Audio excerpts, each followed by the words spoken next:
हिंदी में यूपीएससी की तैयारी से संबंधित प्रोग्राम्स को देखने के लिए सब्सक्राइब करें स्टडी IQIAS हिंदी। नमस्कार। वो लाइट्स जो अक्सर ऑरोरा के नाम से जानी जाती थीं, जो उत्तरी गोलार्ध में आप पाएंगे ध्रुवीय क्षेत्र में दिखती थी, दक्षिणी गोलार्ध के ध्रुवीय क्षेत्र में दिखती थी, यानी कि केवल ध्रुवों पर दिखने वाली इन लाइटों का लद्दाख में अचानक से दिखाई देना सभी को आश्चर्यचकित कर देता है। अब घटना क्या है भाई? तो अभी से कुछ समय पहले 10 मई और शनिवार के आसपास आप पाएंगे कि लद्दाख के कुछ एरियाज में भारत की जो खगोलीय वेधशाला है, उन्होंने कैप्चर करा कि वो लाइट्स जो केवल ध्रुवीय क्षेत्रों में दिखाई देती है, वो दिखाई दे रही थी भाई बेसिकली भारत के लद्दाख वाले एरिया से, हिमालयन क्षेत्र से। अब प्रश्न ये उठता है कि पहली बात तो ये कि ये ऑरोरा लाइट्स होती क्या हैं, ये प्रकाश होता क्या है? तो एक सिंपल वर्ड्स में अगर मैं आपको समझाऊं तो ये एक ऐसा प्रकाश है जो मुख्यतः लाल और बैंगनी रंग का दिखाई देता है। ध्रुवों पर हवा में एक पट्टी की तरह बहती हुई एक तरंग की तरह दिखाई देने वाला ये प्रकाश है।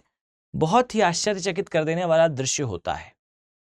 अब प्रश्न ये उठता है कि ये दृश्य, ये लाइटें, ये आती कहां से हैं अचानक? तो ध्यान से समझिएगा। जैसे पृथ्वी पर तूफान आते हैं, पृथ्वी पर हवाएं चलती हैं, ऐसे ही बेसिकली सौर हवाएं होती हैं। और इस न्यूज को मैंने अभी से कुछ दिन पहले कवर भी करा था कि सूर्य में जो है वो सौर ज्वालाएं और सौर तूफान आया है। अब यहां समझिएगा, ये जो सूर्य से आने वाली हवाएं हैं, ये हवाएं सूर्य से निकलकर जब पृथ्वी के मैग्नेटोस्फीयर में पहुंचती हैं। अब आपके दिमाग में दूसरा प्रश्न कि भाई ये मैग्नेटोस्फीयर क्या होता है? तो यहां ध्यान से देखिए, यह है भाई हमारी पृथ्वी, मदर अर्थ, और इसका यह निकलता हुआ बेसिकली हमारा जो चुंबकीय क्षेत्र है, मैग्नेटिक फील्ड है, जहां तक ये इफेक्टिवली जो है वो फील करा जाता है किसी भी अदर ऑब्जेक्ट के द्वारा। होता जी का मान शून्य कभी नहीं है, लेकिन जहां पर याद रखिए कि ये वैल्यू इतनी स्ट्रांग होगी कि कोई चीज, कोई वस्तु, कोई पिंड अगर यहां पहुंचे तो ये फील्ड उसे अपनी तरफ आकर्षित कर लेगी, यानी कि इस एरिया का प्रोमिनेंट यानी कि प्रमुख जो चुंबकीय बल है वो पृथ्वी का है। अब समझिए होता क्या है। जैसे पृथ्वी पर आते हैं तूफान और उनके आने के पीछे का कारण होता है हवा का बहना, और हवा के बहने का कारण है दाब का अंतर। जब कभी दो वायुदाब क्षेत्र निर्मित होंगे, लो प्रेशर और हाई प्रेशर बनेगा, गुब्बारे में पिन मारेंगे, हवा बाहर निकलेगी। बस वही बल पृथ्वी पर हवाओं के चलने के लिए जिम्मेदार होता है, उसी प्रकार से सूर्य में भी होता है।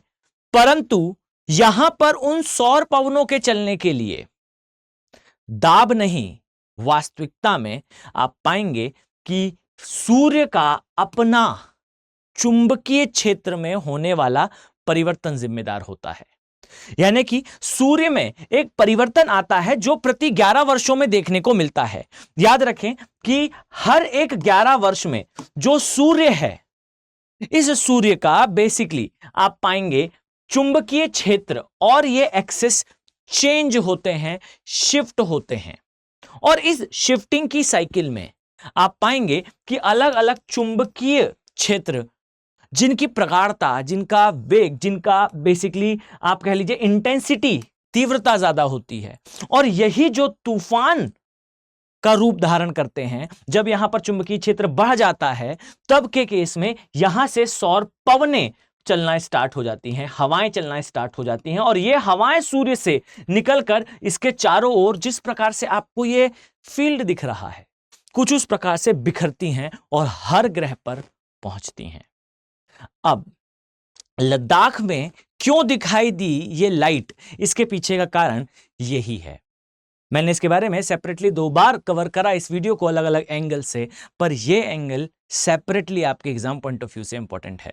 तो याद रखिए कि लद्दाख में जो ऑरोरा लाइट्स हैं, जो ध्रुवीय क्षेत्र में दिखती हैं, उनके दिखने का मुख्य कारण यह है कि भाई सूर्य में जो तूफान आया, उसके आवेशित कण जब पृथ्वी तक पहुंचे तो ध्रुवीय क्षेत्र में दिखने वाली ये लाइट जब हमारे लद्दाख वाले एरिया में पहुंची, बेसिकली वो तरंगे जो सूर्य से निकली थी, जब हमारे मैग्नेटिक फील्ड में पृथ्वी के इस भाग तक पहुंची, तब के समय इनकी इंटेंसिटी इतनी ज्यादा थी कि ये इस भाग से भी दिखाई दे रही थी, जबकि इन्हें होना केवल यहां चाहिए।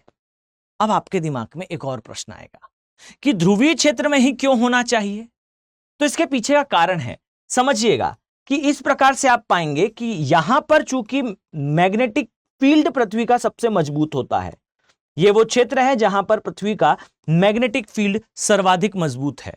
इस कारण आप पाएंगे कि यहां पर जब सौर पवनें या सौर हवाएं पहुंचती हैं, तो सौर पवनों का और पृथ्वी के चुंबकीय क्षेत्र के आपस में स्ट्राइक करने से जो सौर हवाएं हैं या पवनें हैं, ज्वालाएं हैं या फ्लेयर्स हैं, ये बिखर जाते हैं अपने अवयवी रंगों में।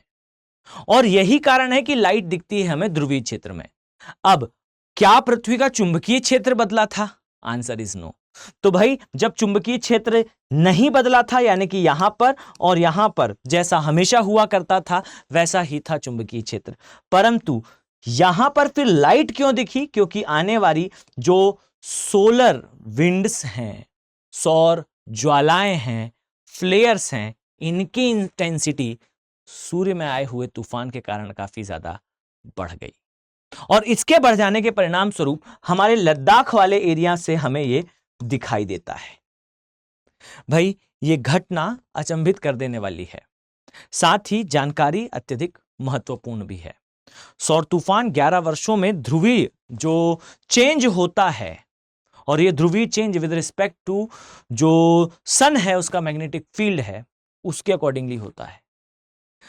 लगभग 2003 के बाद सबसे बड़ी यह घटना थी। अब याद रखिए कि जब सौर तूफान बहुत ज्यादा तीव्र हो जाते हैं तो एक शब्द होता है जिसे कहा जाता है लोअर अर्थ ऑर्बिट। इस ऑर्बिट अर्थात एक ऊंचाई है, ये 200 से 1600 मीटर के लगभग की ऊंचाई है।